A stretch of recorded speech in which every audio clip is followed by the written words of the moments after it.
the sweet spot for a person is to find themselves in a company that is growing and growing fast, and you being able to actually grow faster. Challenger brings up the best entrepreneurs, the best managers. The question is, does it solve a problem? Does it solve a problem in this region?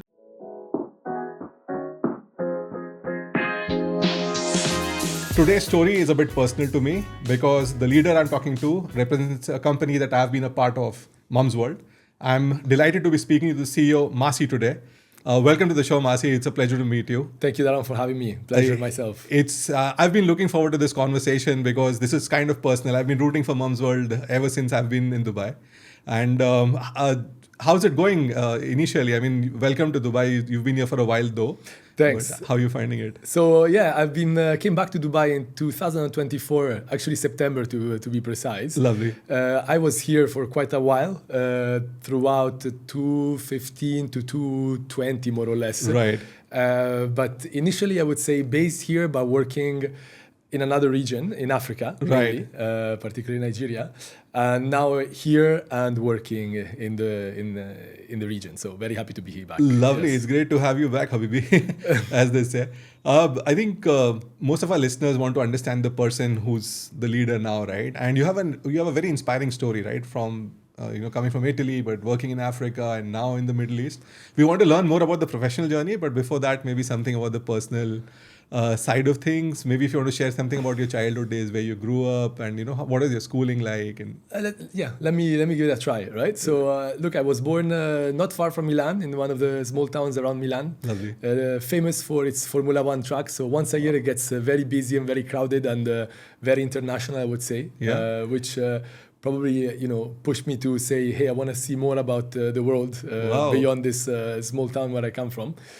I fundamentally was brought up there until I was 18, 19. Then university opened up the doors to many opportunities. I had the chance to study in Milan, in Bocconi. Right.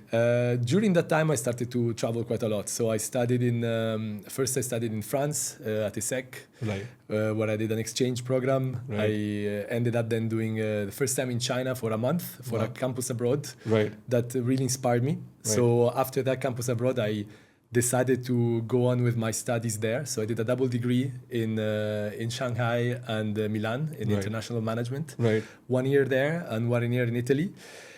After which I actually worked in different regions. So I worked in Spain, in Italy, and eventually I would say around, I think when I was 24 or so, I left fully Italy to start my work journey abroad, starting from Australia in Sydney. Oh, really? Yes. That part I missed. I did not know. Yeah, so yes, I actually started. I started in Sydney with Rocket Internet. So we were there to launch one of the two e-commerces that were running there. This was a furniture company, and also helping on the side the fashion one that they had. And that was in 2012. Right. So that was my first run, I would say, in an e-commerce company, which I started right after launching my own startup in Italy. Right. That I was running during my full-time job, I would say. But maybe we can cover also that. Oh, sure. No, absolutely. Because a founder's mentality is really important, right? Yeah, so it started early. Yeah. Right. And what got you into it? Was it an influence? No, listen, I mean, after university, I got the chance to enter this graduate program for L'Oréal. Right. But at the same time, with a good friend of mine, we were quite into entrepreneurship. Right. So during our stay abroad, when we were studying our exchange in China, where we actually studied together, we were always looking for places where to go and see football games or basketball games of our teams. Right. But when you're abroad, maybe your team doesn't really show in China, right? Or in France, and so we thought, well, there's gonna be many people like us that probably want to connect together to see their games in a pub, right? Or in a bar, or in a nice restaurant, share the time together and leave. And so we thought, let's launch this company, which is called partitona.com, which in English would be biggame.com. Oh, right, okay. Which the goal was to put together venues, so restaurant, pubs and the likes, in exchange for people who would go there. So if I wanted to see a football game of Italy, for example, playing in China, I would go on the platform, look for the closest venue, were to go and see this game, and many of the others would come, and I would probably fill up the night for the venue. Right. So that's how we started. We were doing it in the evenings. Right. A lot of mistakes from the beginning. A lot of mistakes when it was our first try. Right. And that's where we said, you know what, like we love entrepreneurship, but we probably need to learn a little bit more. Right. So that's where Rocket Internet came. And that's where we decided to then join Rocket Internet in Australia. Oh, lovely. Yes. And just staying with your startup again, it's football season now, right? So then, still supporting we fundamentally subscribed the first venues. We figured that it would have been tough, especially in our part of Italy. So we decided to park it and focus on our journey with Rocket. Yeah. Right.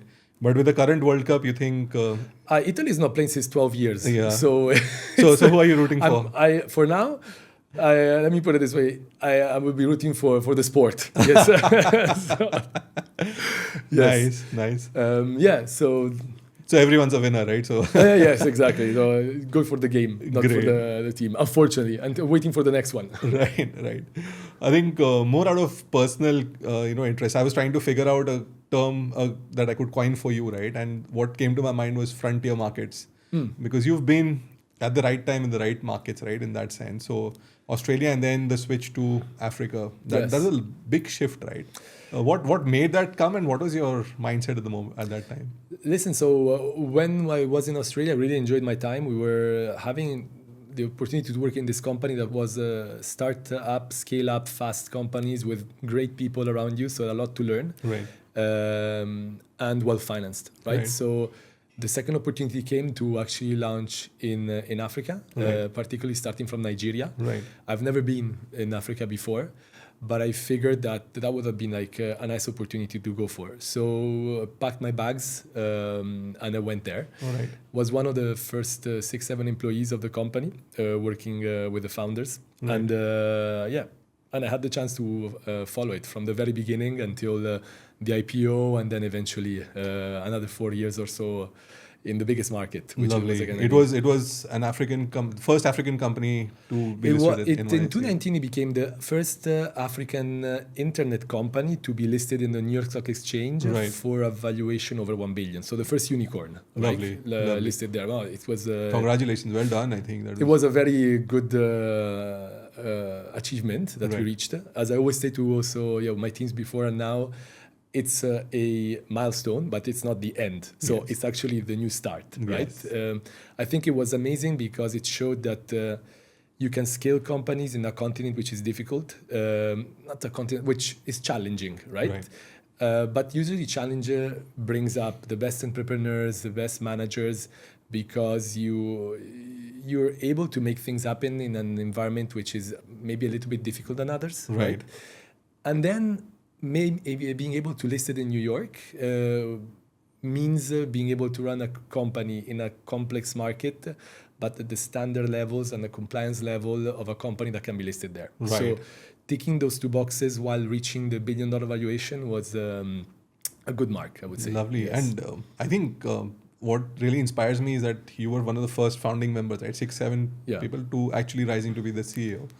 And that's a long span, 10-11 years that you spent, right? Yes.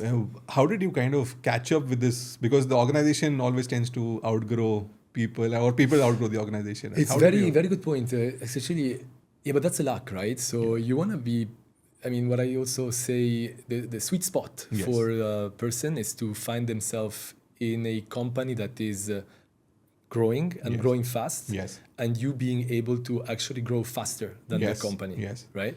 When you're able to put those two together, the opportunity you have in exposure, personal growth, and learning, I don't think there's nothing, probably one of the best things that can happen. One of the best things that can happen, right? Yeah. Amazing. I think, and you're always ahead of the curve, right? And you try. It's difficult, right? And then you're surrounded by great people. Lots of learning, great network, great alumni, actually. Obviously, e-commerce is and was particularly in that point when there was this approach to hyper growth and coverage of markets faster. Yes.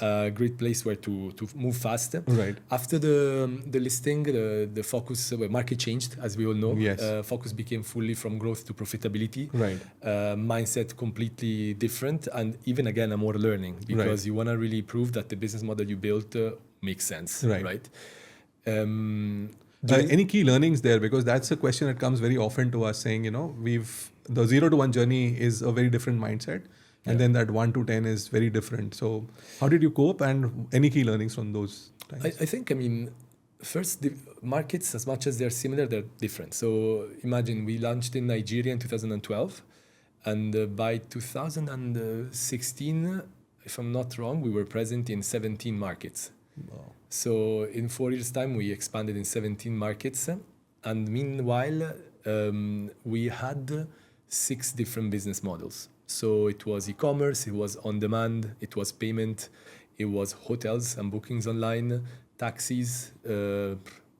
So we were really like the one-stop app for Africa. You were Uber of Ubers, right? So yeah, I think, that interesting what you're saying, because the closest model is probably the Chinese super apps, more than like what you have seen in the Western world, right? So that scale needed you to grow fast, but then proving the concept was necessary. In fact, if you see, as of now, the company focus much more on the fewer business model, fewer country, which is a bit the natural path, right? When you're going in this kind of environment. I think, one learning for me is, focus on really, eventually a business needs to be sustainable. Right. So make sure that the fundamentals you're building, when in the need, can be triggered easily, right?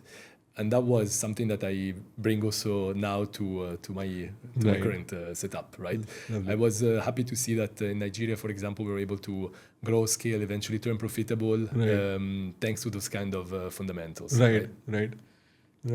And one more interesting thing about the Africa market is that when you went in, there was absolutely no infrastructure, right? So there was no logistics, the internet penetration was not as probably high as it is right now. Yes, but as I always say, even back then, right? Take, for example, again, I keep on speaking about Nigeria because it's a market that I knew well and I know well. Even back then, when we started in 2023, 2012, there were 180 million people. Today, there are 230 million people. They fundamentally added an Italy in 10 years' time. Yeah, that's right. Well, Italy is actually shrinking, so that's a little bit.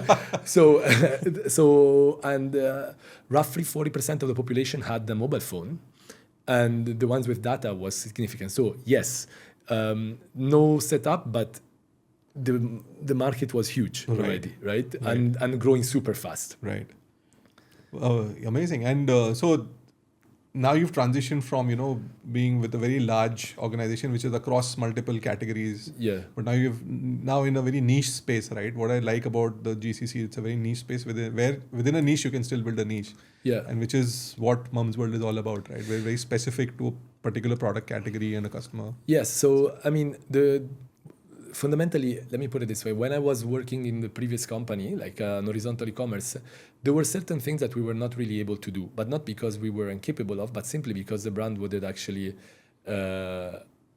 enable that, right? So, for example, in an horizontal marketplace, by definition, trust and curation, it's not overlooked, but it's difficult to achieve. The marketplace itself definition is I have many vendors which compete within each other to get that placement and win. When I saw Mumzworld, and by the way, I was a customer of Mumzworld already in 2020. That's how I knew it. Okay. It was really solving a need. Yes. Like I was in Dubai, we had our first child first daughter with my wife, and we had to buy products. You want to be 300% sure that what you're buying comes from an original source, someone vetted it, and if there's a problem, you can reach out. And if you have a question, you want to have a support, especially in this region when you're usually moving here, and there's no exactly family around you, right? You're going to call them, but you're not going to be having help. So Mumzworld was actually solving that need. Right. It is still solving that need. It's a vertical player, really focused on a community of mother that need a partner while navigating the journey of motherhood and parenthood. Right.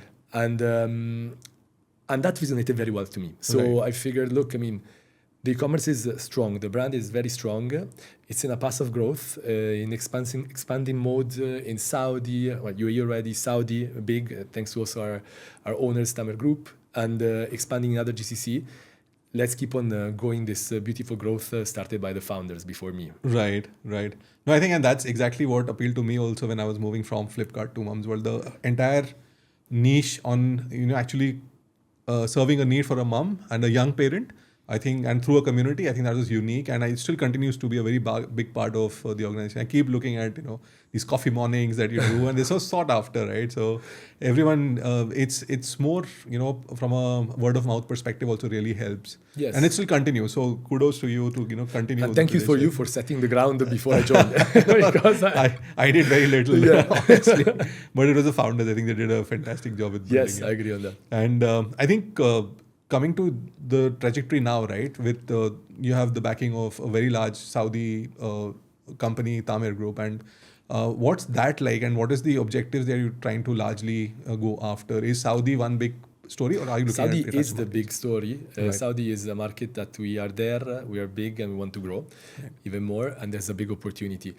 I mean, it's having Tamir as a investor, but as an owner, fundamentally solves a lot of problems. Right. If you think about it, e-commerce is about financing, it's about logistics, and it's about supply. Right. And Tamir is a 103 years old company, one of the largest players there in manufacturing, distribution of pharmaceutical and other products, of course. Right. The official distributor of many big brands that are actually the top brands for us.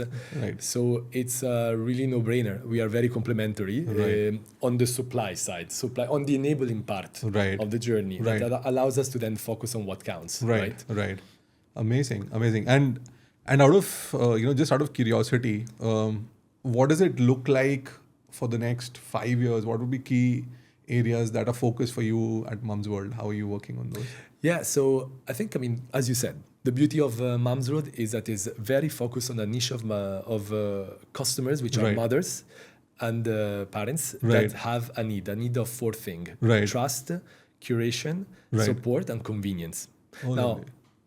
Trust, curation, support, and convenience. Right. Now, while convenience and curation almost became a commodity in this market, there's a lot of players. Right. Trust and support is where we want to be. Yeah. And making sure that we are actually helping them solve real problems in the pregnancy to 5 years old, going to the 8 years old journey. Right. So right now we're top of mind in that period. How can we be even more top of mind? So the goal is really to make sure that we are the one-stop app where you can find everything you need from products to services for mothers in that period of lifetime, right? So, for example, like recently we launched services both in Saudi and in UAE, which is actually catching up very fast and growing because mothers, for example, they need how to organize birthday parties, how to reorganize your house with like wallpaper design, nursery setup.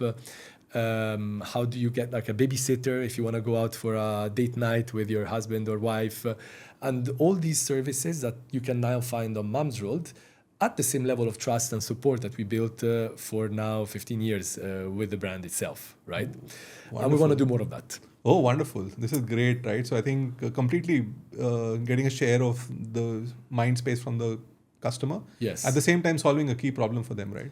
Because you win only when you solve a problem for a customer. You don't win by giving them your problems, right? Or in other terms, that we're already there in top of mind. So why not helping them more? Yeah.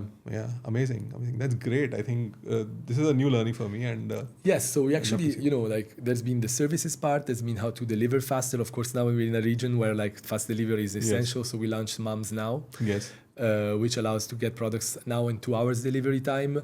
And we want to push it for more. And we had other categories that we're actually building right now. We have the fashion category that has been relaunched. Right. So we really want to make sure that is bringing mothers more often because they can find everything they need there. Right. Amazing.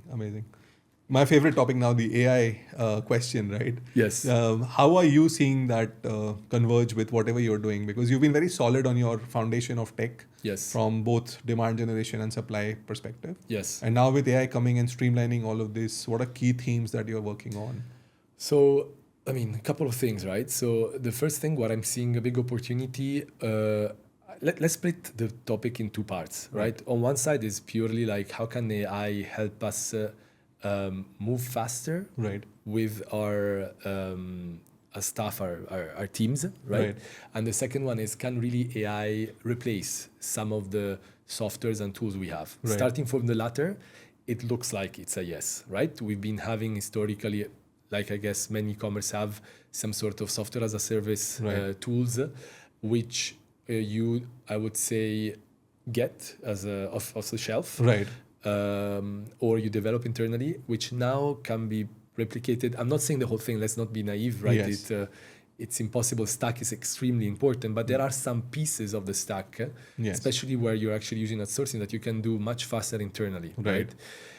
The underlying assumption, I was speaking with a good friend about this, which really showed me how, and his line of thoughts. Super simple, right? If you think AI, let me not be confused on this one. So on the right side, you have like the tech part. Yes. On the other part is how to go faster, yes. right? And faster, that was the interesting part, because many times you hear like podcasts and the like saying, we'll be 30-40% more productive. The reality is, if you're 30-40% more productive, you're actually just increasing costs. Yes. Think about it, right? So it means that there are X amount of people in the team who are using tokens every day to move 30% faster. Yes. But are you really improving, right? Yes. The reality is, what you notice is AI can actually bring you at a sprint concept that moves maybe 15 times faster, right? Today, we live in a world where we are used at this concept of 2-week sprints. Yes. But 2-week sprints is a concept tied to the fact that you need time to scope, yes, develop, roll out. Yes. And that is like a cycle that requires time, because it's dependent on how we work today. Yes. But what happens when there's someone that is coding for you at night when you actually go to bed? Yes. So that cycle, how fast can it go? Yeah. And can the sprints be, to be like provocative, can the sprints be of 1 day or 2 days? Yes. Right? And when you make it 1 day to 2 days, how much faster can you go? Yeah. Right? So I think that when you have clear the scope you want to build, yes, so your direction is clear, I think AI is a real enabler of speed, right? And I'm more of the line of thoughts that can make you, because I work in a scale up, it will make you go faster. Right. And because I'm always like seeing that there's so much to do, my problem is not necessarily how can it replace. It's more, how can we do everything we need to do yes, at a faster pace, right? Right. And that's possible. I think that is not like a theory that can be done today. And that's what we're already doing at Mumzworld. Lovely. I think I love the clarity of thought, right? Because most of the time the question is still very, like you said, everyone says the adoption is 30-40%, but at the same time, the whole picture is not taken into consideration, I think. No, I think it's important to break it down. Like, where can this technology help you? Yes. So once you define that in your process, then you try to push that cycle and just go faster. Right. And of course, not doing the stupid things or let me put it this way, not quality, low quality things. It's more, you can do things faster. So do it, right? Yeah. Absolutely. Completely agree. And so now with AI, going to the future question, right? So from a region perspective, how are you seeing this play out over the next 5 to 10 years? What would a great company look like in your 2030, 2031? I mean, it's difficult to answer, because I think also the big companies, I'm not sure they really figured that out also, like the ones that are leading in this field. But I'm very passionate about, I would say, the value creation of AI and where one can support, right? So in fact,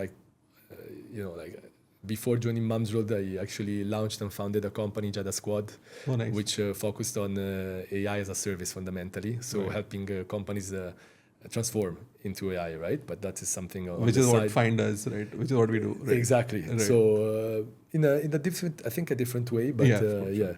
So, but that's on the side, right? It's just an investor now. I think if you look at the last 2 years, I really asked myself, like, for example, e-commerce, how would it change? So we went into stories like ChatGPT will have a checkout integrated in the platform in their checkout. But then you think about it and you step back, you're like, okay, but fine, you can have the checkout. But if logistics are not integrated, then yes, you can check out, but still you'll be dependent on logistics. And e-commerce eventually is logistics, right? So I'm starting by answering your question on what I know well, which is retail, and then we can actually broaden the scope, right? So we went from a point where it seems like there's going to be one app that solves it all, but then we kind of forget that eventually you got to move stuff in physical goods. Right. So unless there's going to be a 3D printer in everyone's home, still you got to deliver the package, right? To the point that then that was stopped, and the same companies that wanted to integrate are now moving faster in working in partnerships with existing e-commerces because they recognize that it's going to take a while, right? And that's, I think, on the business side. On the customer side, I find it extremely interesting how life is a cycle. Right. When we were younger, it was stressful to find sources of information that were reliable. Yes. So here comes Google, and with a search, gives you multiple options rated and sorted with an algorithm that is supposed to be sorted by relevance for you as a user. And we loved it. And then 10 years later, we are back to say, too much information on that Google. I like one answer from one guy where I ask a random question, when I ask a question, that gives you the one answer. Right. So it's a circle, right? And so in this circle, you have a customer that went from wanting the source, not trusting the source to be gotten online, to then trusting fully online to the point that they okay for someone to filter it out to the one answer or the two answers instead of like 10 pages of answers on ranked SEO links, right? I think on the customer side, there will still be like intent purchases, and intent will probably change quite a lot, because you will be able to explore intent outside of the platform, which means fundamentally that search will become even more relevant than today. If you look at like e-commerce players today, likely you will be going that e-commerce through search. I mean, of course, you're clicking the banners, but most people are now going through search. But if that search happens outside of the platform, companies will really need to think fundamentally, how does the customer journey start outside of your platform, right? Whereas instead today, of course it starts, but the goal is to bring it as fast as possible for a better experience on your platform. Assuming that experience is happening outside, how do you integrate? Knowing that the core, in the case of retail, is logistics and infrastructure is still there, right? The other thing that I think that will bring, it's probably going to be even more concentration of your brands actually winning the space. I don't see it far at all. In fact, I think Visa this week launched the partnership with the ChatGPT, where they are now allowing agents to buy on behalf. So once I get to understand your patterns of buying, I don't see it really far away that someone will buy for you. Correct. Right. Yes.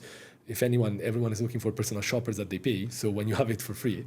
So the question will be, how do you then integrate and speak better? By understanding like a third line of marketing fundamentally, which is assistants and agents.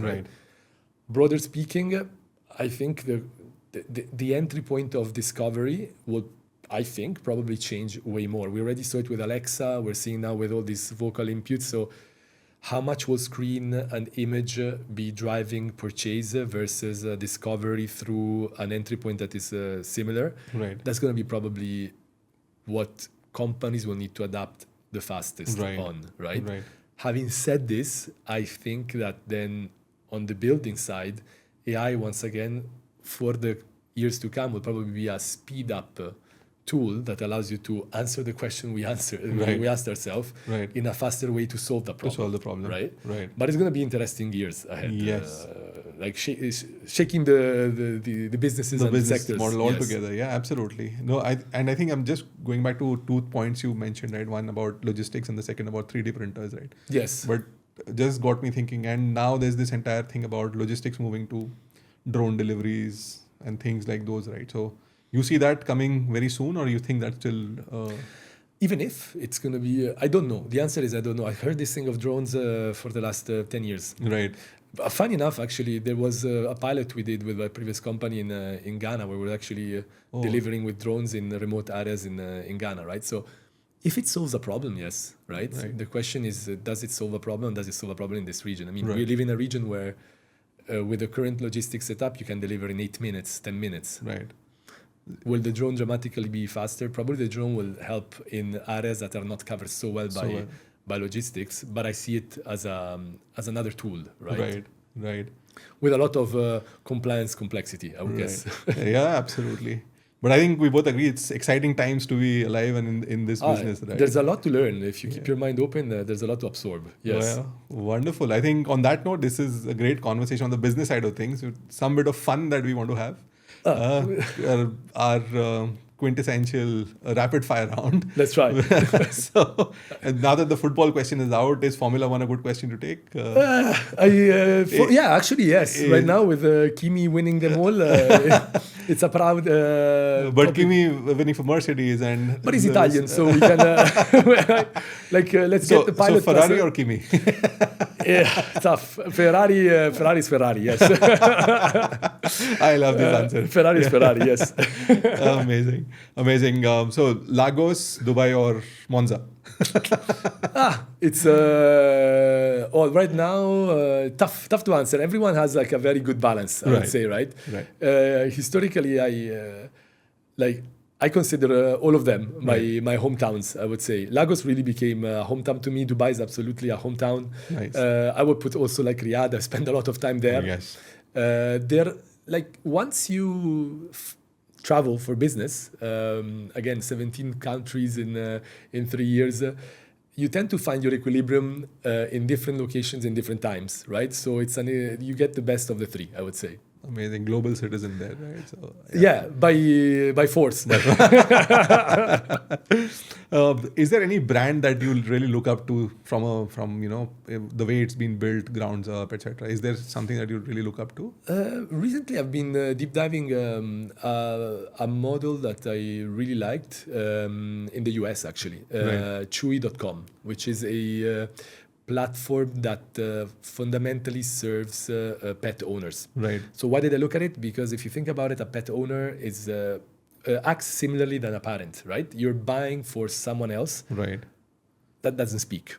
Doesn't speak yet. Okay. So seeing how they went to the dimensions they have today, listed in New York also, or in NASDAQ, I can't remember. And having grown from a pure e-commerce player to having clinics, pharmacies, online support, there's a lot of similarities with what I'm building, and I looked into it quite a lot. And what I liked about it is at the end of the day, it's the same thing that, again, sometimes becomes boring but true. When you focus on the customer, you just win. You need to focus on the customer. If you remember a few years ago, a decade ago, Zappos, the story of Zappos, right? Yes. Delivering happiness, if you remember the book. Yes. Delivering happiness, where the full call was, listen, focus on the customer, understand them very well, be there at the touch point they need it. They're going to remember, they're going to love you, and they will come back. Right. So don't solve it with a push of marketing. Right. Don't look only at the numbers. Look at who the customer is. Right. You look then at Chewy 15 years later. Same story. So eventually, that's what also I love about Mumzworld. When you're really focused on the mothers and you try to wake up in the morning and put yourself in their shoes, you end up doing the right things for the business. By the way, Jeff Bezos said the same, focus on customers. So it's a cliche to say, but at the end of the day, it's difficult to do. Yeah. It's not easy because you really need to spend time with the customers, right? Yes. And a company like Chewy.com, when I see what they've done in a market that is very competitive like the US, and how big they are and how relevant they are and the community they build, kudos to them. It's a good one to look at. Lovely. Probably the last question. So you've been a globetrotter, right? You've always been focused on your career, moving from Australia to Africa to here. Yeah. And it's a very consuming journey, right? Because it takes away a lot of your time. So what does Massi do in his free time? Which free time? What free time? Which one? I'm searching for free time. No, listen, I'm usually very boring structured on that. Morning, drop off the kids, 1.5 hours of gym, work, and family, night, and start again. So that's how I organize my time. And our kids now are young, 6 years old and 2.5. Lovely. Spot on for Mumzworld. Right. And so we tend to then dedicate the free time a lot with family. Right. Amazing. Nothing like getting refreshed with family waking you up in the morning, right? So it depends on how you see it, but yes. It depends on the time. On the day. But yes, it depends on the day and the time. But yes, no, look, I mean, I think Dubai particularly offers so much opportunity for families that, you always have another another angle to explore, right? Yes. And especially at the age of our children, it's a great place to be. So that's a bit of our free time, right? Lovely. And where can our listeners or follow you if they want to connect with you on social? Social, I am not as strong as you. For me, it's part of my job. So no, I use LinkedIn. For now, I use LinkedIn. Right. Yes, so my LinkedIn would be the one. The one that people could reach out to you. Amazing. That's been a splendid conversation, Massi. Thank you so much for taking time out. And it's a very heart-to-heart conversation, right? And it's straight talk. So really love this. And wish you all the very best. You're building, a business that's going to make the whole region proud because you're doing things that have never been done before.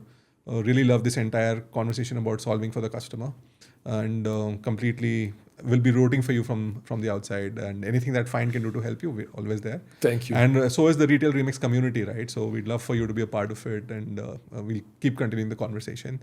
The community will really learn and benefit from learning from you, right? So, look, thank you very much, and I really love the podcast, Dharam, and looking forward to help you and support from the side if I can. Amazing, thank you so much. Well, on that note, thank you very much for joining us today. We will bring you back more conversations with more inspiring leaders. For today, it's a big thank you to Massi and Team Mumzworld. And for all your technology needs, don't forget to follow Find. That's FYND. Find spelled with a Y. DM me and I'll tell you why it's spelled with a Y. Until next time, take care, be happy, cheerful, and have a good time.